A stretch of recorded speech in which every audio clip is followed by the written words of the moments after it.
கிறிஸ்துவுக்குள் அன்பான கர்த்தருடைய பிள்ளைகளே, இன்றைய வேத வசனமும் ஜெபமும் பிரசங்கியின் புஸ்தகம் 10ஆம் அதிகாரம் 16ஆம் வசனம்.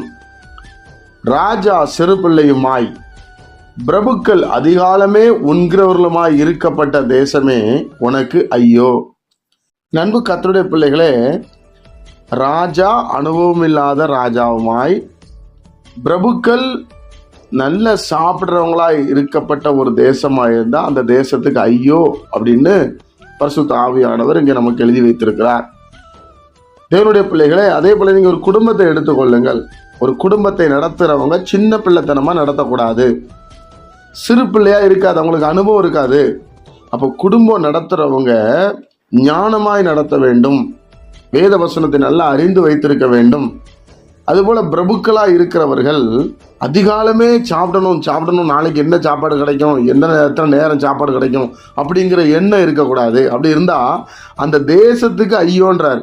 அப்போ நம்ம குடும்பத்தை நீங்கள் எடுத்து பாருங்கள். இப்போ நம்ம குடும்பத்தை நம்ம நடத்துகிறோம், நம்ம குடும்பத்தின் ஏராளமான காரியங்கள் உண்டு.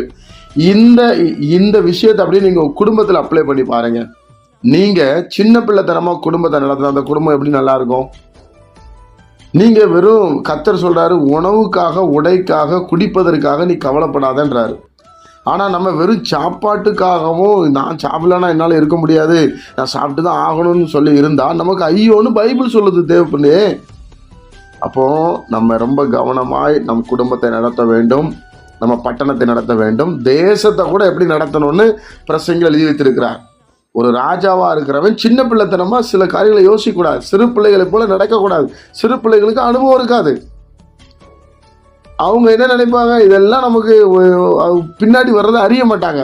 இது மெச்சூர் ஆகாது. நமக்கு தெரியும் குடும்பத்தில் இவ்வளோ பிரச்சனைகள் இருக்குது, இவ்வளோ தேவைகள் இருக்குது, நம்ம இதில் ரொம்ப கவனமாய் செயல்படும் போது நம்ம ஆசீர்வதிக்கப்படுவோம். ஐயோ அப்படி சொல்கிறார். ஐயோன்னா வாழ்க்கை நீ அப்புறம் கஷ்டப்படுவேன் அப்படி சொல்கிறார். அதனால் தேவனுடைய பிள்ளைகள் ரொம்ப நாம் கவனமாய் செயல்படும் போது தேவன் நமக்கு வேண்டிய கிருபைகளை தர உண்மையுள்ளவராக இருக்கிறார். ஜெபிப்போமா? பரிசுத்த பிதாவே, உம்முடைய குமாரன் இயேசு கிறிஸ்துவின் நாமத்தில் வருகிறோம். இந்த நாளை நீர் எங்களுக்கு ஆசீர்வதித்து தாரும். உம்முடைய சமாதானம் எங்களுக்குள்ளே பலமாய் இறங்கி வருவதாக, உம்முடைய வல்லமை பலமாய் இறங்கி வருவதாக, உம்முடைய பிரசன்னம் பலமாய் இறங்கி வருவதாக, உடைய ஆளுகை பலமாய் இறங்கி வருவதாக, ஒவ்வொரு வேத வசனத்தையும் நடக்க கிருபை செய்வீராக. கேட்கிற ஒவ்வொரு பிள்ளைகளையும் நீர் ஆசீர்வதியும் ஆண்டவரே, நன்மையினால் நிரப்பும். இயேசு கிறிஸ்துவின் மூலம் ஜெபிக்கிறோம் பிதாவே, ஆமென்.